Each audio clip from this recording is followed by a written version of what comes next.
segundo capítulo do livro A Vida da Virgem, contada por São Máximo o Confessor. No entanto, 6 meses após a concepção de Isabel, o arcanjo Gabriel foi enviado por Deus à cidade de Nazaré, à casa de José, e anunciou à Virgem Maria a gloriosa e maravilhosa Anunciação. Inexprimível e impensável, princípio e fundamento de todos os bens. E a que hora e segundo instruções de quem e em que local aconteceu a anunciação.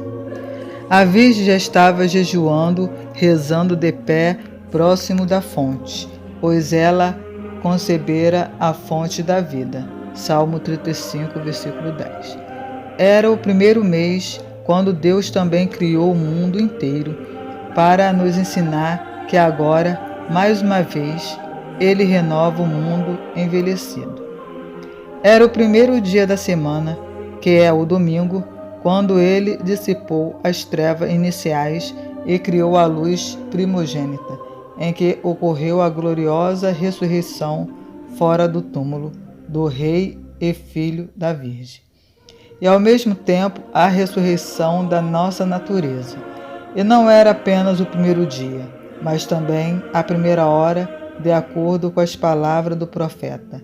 Desde o amanhecer, Deus lhe vem em socorro. Salmo 45, versículo 6. Quais foram então as palavras do arcanjo? E o quanto elas não estavam repletas de mistério. Alegra-te, cheia de graça. Lucas 1, versículo 28. Alegra-te, foi dito para dissipar a tristeza inicial e a fatalidade da adversidade, e também devido à nova graça que havia sido concedida ao conhecimento dos homens. E cheia de graça, devido à abundância das virtudes da Virgem e das graças que vieram sobre ela. Havia um único dote, a garantia do noivado eterno e a dissolução da maldição original que nos adveio em virtude da desobediência e erro da nossa primeira mãe, e no lugar de tristeza e angústia, o dom da alegria eterna, e essa segunda revelação da riqueza da noiva não despojada.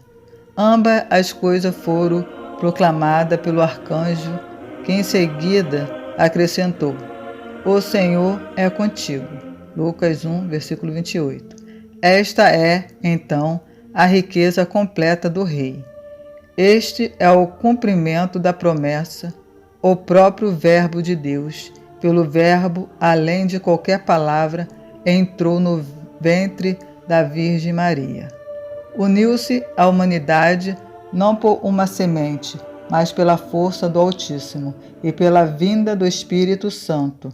Ele próprio foi o unificador e aquele que foi unificado. Unificador das duas naturezas numa hipóstase. E unificado a natureza do homem por intermédio da graça. Ele próprio construiu para si mesmo um templo de sua carne, como lhe pareceu apropriado. No entanto, são as mesmas palavras: o Senhor é contigo, que vem destruir, aniquilar a primeira maldição que fora imposta às mulheres, pois o homem fora escolhido para ser o senhor da mulher, e a mulher receberá a ordem de se impelir para o marido. E o parto fora estabelecido com tristeza e dor devido à desobediência original. Como testemunha o profeta, quando vêm as dores do nascimento, na hora do parto, ela grita em suas dores. Isaías 26, versículo 17. Assim, não houve um fim para a escravidão, a tristeza e a dor das mulheres, mas quando o arcanjo disse à Virgem: O Senhor é contigo, todas as dúvidas da tristeza desapareceram. O Senhor é contigo, e não há mais sobre ti o poder do homem nem as dores do parto, pois, na verdade, somente ela foi virgem, acima de todas as virgens, antes do nascimento, durante o nascimento e depois do nascimento, a Virgem sempre imaculada, e ele lhe concedeu não somente isto, a graça da virgindade perpétua. Como a partir de então ela se tornou uma representante da virgindade para as outras mulheres e por meio dela fortaleceram-se aquelas que desejavam ser virgens. Antes disso, elas não podiam ser virgem, mas a bendita, santíssima e sempre virgem Theotokos, Maria, tornou-se representante e causa da virgindade das mulheres que a desejavam, pois, na verdade, ela se tornou a causa de todos os bens, e grandiosa e santíssima Mãe do Senhor e Deus e nosso Salvador Jesus Cristo. Tornou-se a transformadora de homens e mulheres, ornamento, objeto de louvor da natureza humana e da saudação dos anjos, o socorro da humanidade e o poder de todos os fiéis. E como é perfeita e concisa a conclusão do discurso do arcanjo. Bendita és tu entre as mulheres, Lucas 1, versículo 42. Isto é, mais que todas as mulheres, pois as próprias mulheres tornam-se merecedoras de bênção, graças a ti, como os homens o são graças a teu Filho. Ademais, as naturezas tanto dos homens como das mulheres foram abençoadas por ambos, por ti e por teu Filho. E assim como a maldição foi decretada com o sofrimento e a tristeza somente de Adão e a partir de Eva, também dos outros homens e das mulheres, a partir de ti e de teu Filho, a alegria e a bênção foram derramadas sobre todos. Porém, observemos a natureza e as palavras inteligentes e cheias de sabedoria da Santa Virgem. Ela não se opôs claramente, nem ficou incrédula, nem aceitou a mensagem com facilidade ou rapidez, mas emulou Isaías em sua obediência cega. E também Zacarias em sua incredulidade imensurável. Adotou a posição intermediária e perturbou-se como convinha.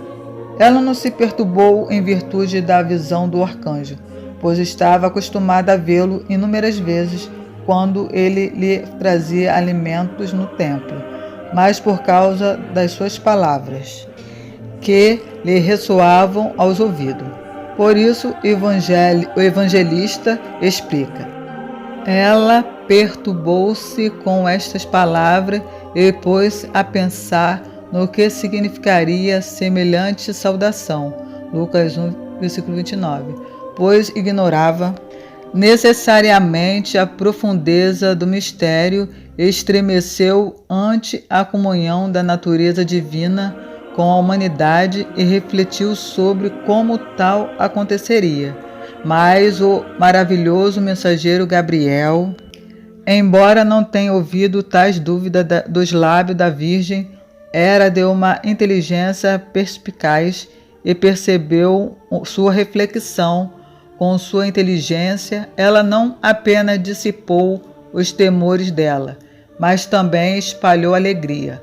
Ao comentar o nascimento indescritível, disse: Não temas, Maria, pois encontraste graça diante de Deus. Lucas 1, versículo 30.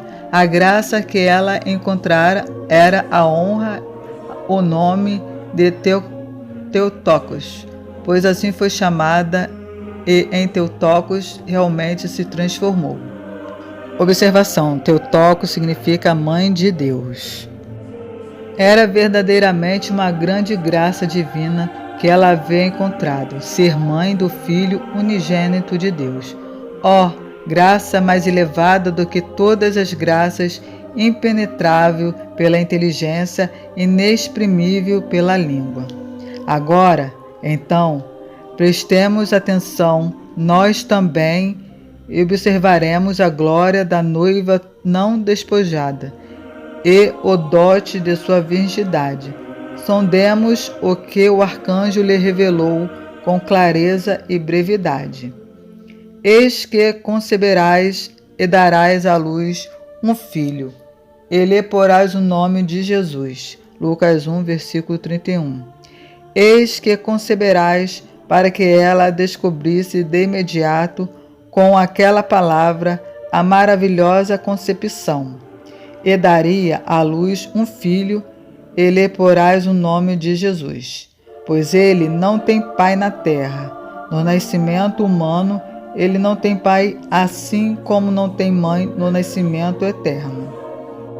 É por isso que darás à luz um filho sem pai, e lhe porás o nome de Jesus, que se traduz como Salvador, pois tu não encontrarás nenhuma das dores e condições das mulheres, da mesma maneira como a concepção se deu sem semente. Seu nascimento será sem corrupção e sem dor para a salvação do mundo inteiro.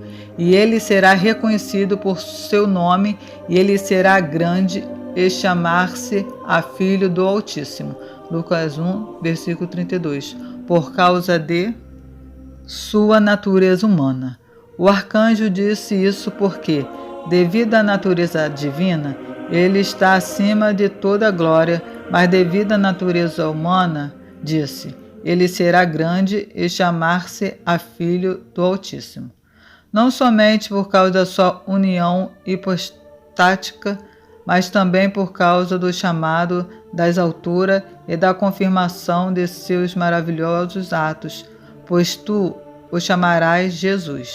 Porém, depois disso, o Pai Celestial chamará seu Filho muito amado e, quando começar a realizar seus inúmeros milagres, todos os sábios reconhecerão que aquele é o Filho do Altíssimo, e o Senhor Deus lhe dará o trono de seu pai Davi. Lucas 1, versículo 32. E o arcanjo disse isso em virtude da sua humanidade, pois, a partir de então, começou a pregar o Evangelho e a acolher aqueles que criam em seu nome, chamando-o de trono de Davi e casa de Jacó.